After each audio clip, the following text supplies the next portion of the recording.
ఏది నిజం? News channel. నిజం కోసం ప్రశ్న, ప్రజల కోసం ప్రయాణం. అందరికీ నమస్కారం. నేను మీ టీజీఆర్. ఎలా ఉన్నారు? అందరూ బాగుండాలని కోరుకుంటూ మీరు చూస్తున్నది ఏది నిజం న్యూస్ ఛానల్. ఈ వీడియోని చివరి వరకు చూడండి. ఇందులో చాలా ముఖ్యమైన సమాచారం ఉంది. ఇది నిజంగా ప్రతి మద్యం ప్రియుడికి అలాగే చాలా కుటుంబాలకు ఉపయోగపడే వీడియో కాబట్టి తప్పకుండా చూడండి, మార్పు కోరుకోండి. మద్యం అమ్మకాలు జరగాలి, ప్రభుత్వానికి ఆదాయం రావాలి, కానీ ప్రజల బాధ్యత, భద్రత ఎవరిది? ఈరోజు మనం మాట్లాడుకోబోయే విషయం ఒక వ్యక్తికి సంబంధించింది కాదు, ఒక పార్టీకి సంబంధించినది కాదు, ఒక ప్రభుత్వాన్ని విమర్శించడానికి మాత్రమే చేసే ప్రయత్నం కూడా కాదు. ఇది ప్రజల తరపున అడగాల్సిన ఒక ముఖ్యమైన ప్రశ్న. తెలంగాణలో మద్యం విక్రయాలు ప్రభుత్వ నియంత్రణలో జరుగుతున్నాయి. మద్యం విక్రయాల ద్వారా ప్రభుత్వానికి ఎక్సైజ్ ఆదాయం కూడా వస్తోంది. ప్రభుత్వానికి ఆదాయం అవసరం, రాష్ట్ర అభివృద్ధికి ఆదాయం అవసరం, ప్రజలకు సంక్షేమ పథకాలు అందించడానికి ఆదాయం అవసరం. ఇది మనం అర్థం చేసుకోవచ్చు. కానీ అదే సమయంలో మరో కోణాన్ని కూడా మనం చూడాలి. మద్యం అమ్మకాల ద్వారా ప్రభుత్వానికి ఆదాయం పొందుతున్నప్పుడు ఆ మద్యం వల్ల ప్రజల కుటుంబాలకు, సమాజానికి ఎదురయ్యే సమస్యలను తగ్గించే బాధ్యత కూడా ప్రభుత్వానిదే. ఇదే మన మొదటి ప్రశ్న. మద్యం సేవించి వాహనం నడిపితే డ్రంక్ అండ్ డ్రైవ్ కేసులు పెడుతున్నారు, జరిమానాలు విధిస్తున్నారు, చట్టపరమైన చర్యలు తీసుకుంటున్నారు. ఇవి ఎందుకు? ప్రజల భద్రత కోసం. మద్యం సేవించి వాహనం నడిపితే ఒక వ్యక్తి ప్రాణాలకు మాత్రమే కాదు, రోడ్డుపై ప్రయాణిస్తున్న ఇతరుల ప్రాణాలకు కూడా ప్రమాదం ఏర్పడుతుంది. అందుకే డ్రంక్ అండ్ డ్రైవ్ పై చర్యలు తీసుకోవడం తప్పు కాదు. కానీ మద్యం విక్రయించే వ్యవస్థతో పాటు మద్యం సేవించిన వ్యక్తి వాహనం నడపకుండా సురక్షితంగా ఇంటికి చేరేలా చేయడానికి అవసరమైన అవగాహన, ప్రయత్నాలు కూడా అవసరం. అలాంటి చర్యలు కూడా ప్రభుత్వం మరింత బలంగా కల్పించాల్సిన అవసరం ప్రభుత్వానికి లేదా? ఒక వ్యక్తి స్నేహితుడితో కలిసి మద్యం సేవించాడు అనుకుందాం.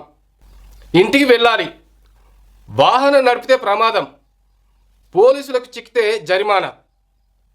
అయితే అతను సురక్షితంగా ఇంటికి ఎలా చేరాలి? ఈ విషయంలో ప్రజలకు ఎంత అవగాహన ఉంది? మద్యం తాగి బళ్ళు నడపండి అని ఏది నిజం చెప్పడం లేదు. ఏది నిజం చెప్పేది తాగిన తర్వాత డ్రైవ్ చేయవద్దని చెప్తోంది. అసలు మద్యమే మన రాష్ట్రాల్లో వద్దని చెప్తోంది. ఇంకో విషయాన్ని గమనించండి. మద్యం విక్రయ కేంద్రాల వద్దే మద్యం సేవించడానికి పర్మిట్ రూములు పెడతారు. మద్యం సేవించి ఇంటికి వెళ్తే దారిలో డ్రంక్ అండ్ డ్రైవ్తో కేసులు పెడతారు. ఇది ఎంతవరకు కరెక్ట్? ఇది ఏ ఆర్టికల్లో ఉంది? దీనికి సమాధానం ఎవరు చెప్తారు? మద్యం సేవించి వాహనం నడపకండి అనే అవగాహనతో పాటు సురక్షితంగా ఇంటికి చేరే మార్గాల గురించి ఎంత సమాచారం ప్రజలకు అందుతోంది? జరిమానా విధించడం కంటే ప్రమాదం జరగకుండా ముందే అడ్డుకోవడం మరింత ముఖ్యమైనది కాదా? ఇదే ప్రజల ప్రశ్న. ఇక్కడితో విషయం ఆగిపోలే. మద్యం ప్రభావం కేవలం రోడ్డు ప్రమాదాల వరకే పరిమితం కాదు. ఆ ప్రమాదాల వల్ల ఎన్నో కుటుంబాలు రోడ్డున పడాల్సి వస్తుంది. ఆ కుటుంబాన్ని కాపాడే పెద్ద దిక్కును కోల్పోతున్నారు. దీనికి కారణం ఏమిటి? ఆ కుటుంబానికి జరిగిన నష్టాన్ని పూడ్చేది ఎవరు? కొన్ని కుటుంబాల్లో మద్యం కారణంగా ఆర్థిక సమస్యలు ఏర్పడుతున్నాయని బాధిత కుటుంబాలు చెప్తున్నాయి. ఒక వ్యక్తి సంపాదించిన డబ్బుతో పెద్ద భాగం మద్యానికి ఖర్చు చేస్తే ఇంటి అద్దె, పిల్లల చదువు, కుటుంబ అవసరాలు, వైద్యం, రోజువారీ ఖర్చులు ఇవన్నీ ఎలా తీస్తారు? కొన్ని సందర్భాల్లో మద్యానికి అలవాటు పడ్డ వ్యక్తులు ఇంట్లో ఉన్న వస్తువులను అమ్ముకోవడం, అప్పులు చేయడం వంటి పరిస్థితుల్లోకి వెళ్ళారన్నది కూడా కుటుంబ సభ్యులు చెప్తున్నారు. అప్పుడు వాళ్ళ పరిస్థితి ఏంటి? కుటుంబం ఇప్పటికే ఆర్థికంగా ఇబ్బందుల్లో ఉంటే అదే వ్యక్తిపై మరో జరిమానా పడితే జరిమానా భారాన్ని ఎవరు మోయాలి? ఇది చట్టాన్ని వ్యతిరేకించే ప్రశ్న కాదు. చట్టం తన పని తాను చేయాలి. కానీ వ్యసనంతో పాటు బాధపడుతున్న వ్యక్తికి జరిమానాతో పాటు కౌన్సిలింగ్, డి అడిక్షన్ సేవలు, కుటుంబానికి సహాయం వంటి వ్యవస్థలు కూడా అందుబాటులో ఉండాలి కదా. జరిమానా ఒక చర్య కావచ్చు, కానీ ఆ సమస్యకు శాశ్వత పరిష్కారం అవుతుందా? మద్యం వ్యసనంతో బాధపడుతున్న వ్యక్తిని తిరిగి సాధారణ జీవితంలోకి తీసుకురావడానికి ప్రభుత్వం ఎలాంటి చర్యలు తీసుకుంటోంది? డి అడిక్షన్ కేంద్రాలు అందుబాటులో ఉన్నాయా? కౌన్సిలింగ్ సదుపాయాలు గ్రామీణ ప్రాంతాల వరకు చేరుకున్నాయా? ప్రజలకు వాటి గురించి అవగాహన ఉందా? ఇవి కూడా ప్రభుత్వాన్ని అడగాల్సిన ప్రశ్నలే. మరో ముఖ్యమైన అంశం మహిళల ఆందోళనలు. మద్యం వల్ల కుటుంబాల్లో సమస్యలు ఎదుర్కొంటున్నామని చెబుతూ మహిళలు గతంలో అనేక ప్రాంతాల్లో నిరసనలు, ర్యాలీలు, ధర్నాలు నిర్వహించారు. వారి ప్రశ్నను కేవలం మద్యం వద్దు అనే నినాదంగానే మాత్రమే చూడకూడదు. దాని వెనుక ఒక కుటుంబం ఉంది, ఒక భార్య బాధ్యత కూడా ఉంది. పిల్లల భవిష్యత్తుపై ఆందోళన ఉండవచ్చు, కుటుంబ ఆర్థిక పరిస్థితిపై భయం ఉండవచ్చు. అందుకే మహిళలు మద్యం నియంత్రణ గురించి ప్రశ్నిస్తున్నప్పుడు వారి సమస్యను కూడా ప్రభుత్వం సీరియస్గా పరిగణించాలి. ఇక మరో ముఖ్యమైన విషయం అనాధికారిక మద్యం విక్రయాలు. ప్రజల్లో బెల్ట్ షాపులపై అనేక ఆరోపణలు వినిపిస్తూ ఉంటాయి. అయితే ఆరోపణ వినిపించడం మాత్రమే వాస్తవం కాదు. అందుకే అధికారులు ప్రతి ప్రాంతంలో తనిఖీలు చేసి అనుమతి లేకుండా మద్యం విక్రయాలు జరుగుతున్నాయా లేదా అనే విషయాన్ని పరిశీలించాలి. అనుమతి లేకుండా విక్రయాలు జరిగితే చట్టపరమైన చర్యలు తీసుకోవాలి. లైసెన్స్ ఉన్న మద్యం దుకాణాలపై నియంత్రణ ఉండాలి. అక్రమ విక్రయాలపై మరింత కఠినమైన పర్యవేక్షణ ఉండాలి. ఎందుకంటే మద్యం ఎంత సులభంగా నియంత్రణ లేకుండా అందుబాటులోకి వస్తే దాన్ని దుర్వినియోగం జరిగే అవకాశాలు కూడా పెరుగుతాయి. ఇప్పుడు అసలు ప్రశ్నకు వస్తే ప్రభుత్వానికి మద్యం ద్వారా వచ్చే ఆదాయం ఎంత? అదే సమయంలో మద్యం వల్ల సమాజంపై పడే భారం ఎంత? రోడ్డు ప్రమాదాలు, ఆరోగ్య సమస్యలు, కుటుంబ ఆర్థిక ఇబ్బందులు, వ్యసన విముక్తికి అవసరాలు, పోలీసింగ్, ప్రజా భద్రత ఇలాంటి అంశాలపై సమాజం ఎదుర్కొనే ఖర్చును కూడా మనం చర్చించాల్సిన అవసరం ఉంది కదా.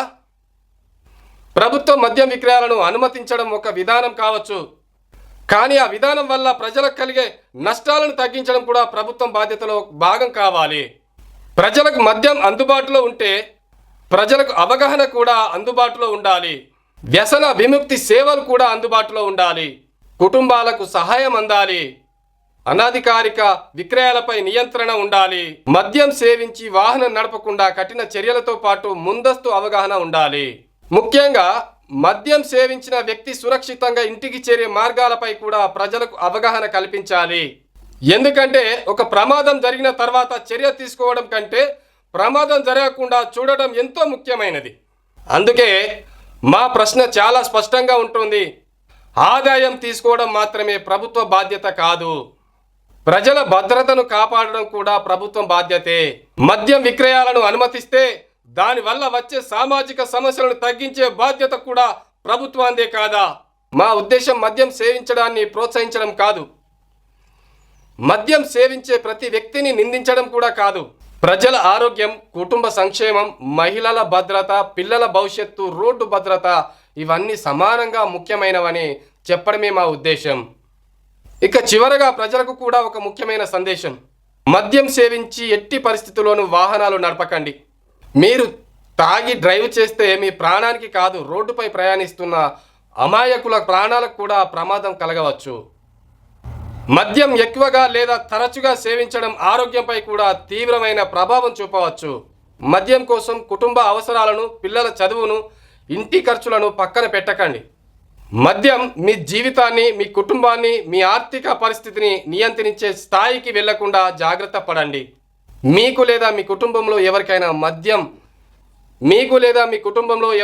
మద్యం వ్యసనం సమస్యగా మారితే దాన్ని దాచిపెట్టకుండా అవసరమైన వైద్య మరియు కౌన్సిలింగ్ సహాయం తీసుకోవడం మంచిది. ఒక్క క్షణం మద్యం మత్తు కోసం ఒక జీవితాన్ని, ఒక కుటుంబాన్ని ప్రమాదంలోకి నెట్టేస్తున్నారు.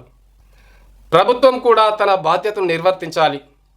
అదే సమయంలో ప్రజలు కూడా తమ బాధ్యతను గుర్తుంచుకోవాలి.